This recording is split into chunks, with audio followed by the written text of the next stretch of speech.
Bonjour tout le monde. Alors aujourd'hui, on parle du panier bleu de Maison de Québec et du nouveau café en vogue.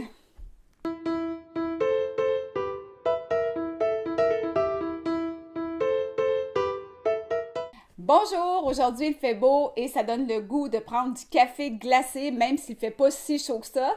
Et je vous donne la recette du fameux café que l'on voit partout sur Instagram ces temps-ci. J'en ai même posté un la semaine dernière et tout le monde me demandait « Wow, c'est quoi ça? » Je dois vous dire qu'il était plus beau que celui-ci.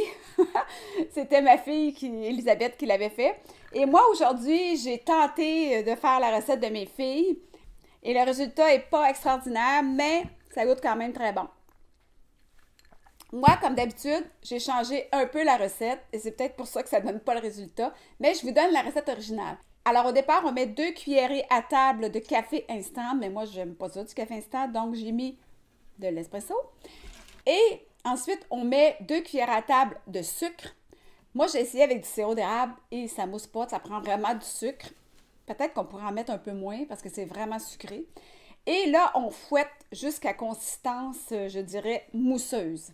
Ensuite, on met des glaçons, du lait et on met la mousse. Et ça fait vraiment un beau café glacé. Quoique, un peu sucré à mon goût, mais les jeunes adorent ça. Alors, vous avez la recette. Je commence par vous parler du panier bleu. On en entend parler depuis plusieurs semaines déjà. C'est un instrument sur le web, une espèce de répertoire des commerces pour stimuler l'achat local. Ça a été développé en collaboration avec justement le gouvernement du Québec. Eh bien, moi, je suis allée voir ce que c'était. Donc, c'est le panierbleu.ca. On arrive là-dessus et là, on peut ajouter son commerce si on en a un. Ou si on veut rester à l'affût, on peut s'abonner. Alors, moi, je me suis abonnée, mais je vous dirais que pour l'instant, je vois ça plutôt comme ça aurait pu s'appeler les pages jaunes sur Internet, là, parce que c'est difficile de trouver ce qu'on veut trouver. Il faut fouiller par région, par ville. Et puis là, ben, c'est long, là, faire le tour des commerces avant de savoir ce qu'on veut. Bon, ça va sûrement s'améliorer. Il y a même des sites là-dedans là, qui n'ont pas de site Internet. OK, trouver un commerçant. Bon, exemple, moi, je fais ici Magog. C'est pas Montréal quand même, là. Je fais Estrie, parce que Magog, il n'est pas là. Je fais Estrie. Et là, ben, j'ai toutes les régions, là, Sherbrooke, Whedon, c'est quand même assez large. Toutes les catégories. Bon, on peut prendre ceux qui... Ah, il y a quand même un bouton pour commande en ligne. Donc, moi, je vais aller dans commande en ligne. Je vais aller dans livraison, parce qu'on essaie de limiter nos déplacements. Il y a 190 résultats, là, juste dans ce que j'ai demandé. Bon, mettons que je vais dans la catégorie articles de cuisine, antiquaire, beauté, bijouterie, boucherie. Oh, il y en a beaucoup, là. Chaussures, sacs à main, cosmétiques, concessionnaire automobile, décoration. Fait que vous voyez, là, c'est quand même long. Mettons, je fais épicerie. La boîte à légumes, ça, c'est une super ferme là, ici qui produit des légumes en région. Puis on peut même s'abonner à leur panier légumes. Là, c'est vraiment super. Marché de Sherbrooke. Là. Je fais le site web, exemple. C'est bientôt disponible. Fait que, vous voyez, c'est comme pas à point. Fait qu'on peut niaiser longtemps là-dessus, là. Moi, je trouve pas ça friendly user tant que ça. Je trouve que c'est plus comme un annuaire de services. Alors, oui, tu peux découvrir des nouveaux commerces dans ta région que tu connais pas, mais c'est vraiment une recherche. Et tu vas sur chaque site web et ça peut être vraiment long. J'aurais aimé, j'espère que ça va s'en aller vers ça, avoir une espèce d'Amazon du Québec où on peut taper le produit qu'on veut et voir qui l'offre dans notre région, le plus près de nous. Ça, je pense que ça serait intéressant. Il y a aussi le site dont j'ai entendu parler qui s'appelle Maison de Québec, que je suis allée voir.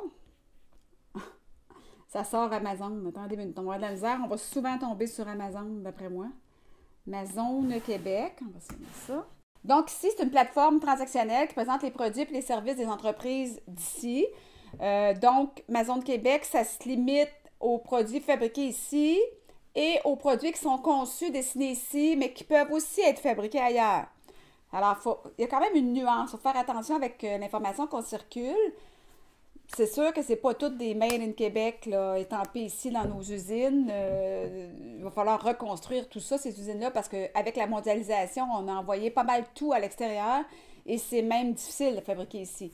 mais je crois qu'il y a quand même un effort qui est mis là-dessus. Il y a une conscience, les gens veulent que ça soit fabriqué de plus en plus ici. Fait qu'il y a peut-être des gens aussi qui veulent travailler pour que ça soit fabriqué ici. C'est beau de vouloir fabriquer ici, mais ces personnes qui veulent travailler dans les usines, on n'est pas plus avancé.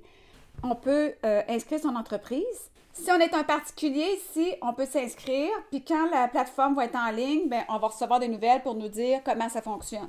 Donc, c'est en développement, ça aussi. Ce que je souhaite, en fait, c'est que ça soit facile, là. Un peu, là, on s'en va sur Internet, on cherche quelque chose, et vroom, c'est nos produits qui sortent à nous, les produits du Québec.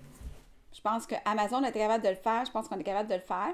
D'ailleurs, sur Amazon, ça fait quand même plusieurs années qu'ils ont une section là, qui est dédiée aux produits Made in Québec, hein?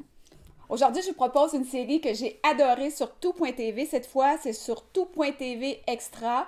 Alors, abonnez-vous, c'est pas cher et vous pouvez vous abonner pour un mois s'il faut, mais il y a plein de bonnes séries. Celle-ci, je vous la recommande fortement. C'est comme ça que je t'aime, que ça s'appelle. Ça se passe dans les années 70.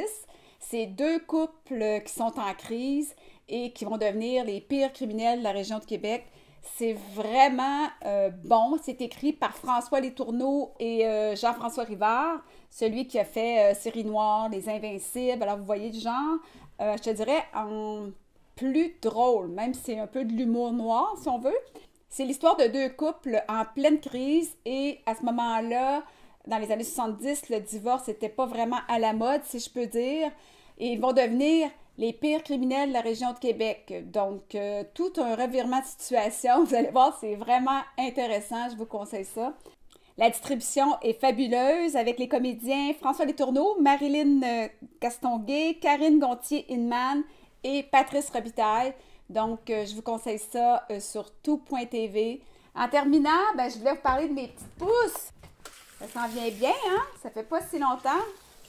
Quelques jours à peine. Ceux-là poussent un peu en orgueil, comme dirait ma mère. Il va falloir que j'aille voir les vidéos de Madame Laverdière, Marthe, parce que je me demande là, si c'est normal que ça pousse vite comme ça. Je pense qu'ils seraient même prêts à être transplantés, ceux-là. Qu'est-ce que vous en pensez? Y a-t-il des jardinières dans la salle? Alors, vous pouvez me donner vos conseils ici en bas aussi. Donc, voilà, je vous dis à la prochaine pour un autre Ouvre le colis.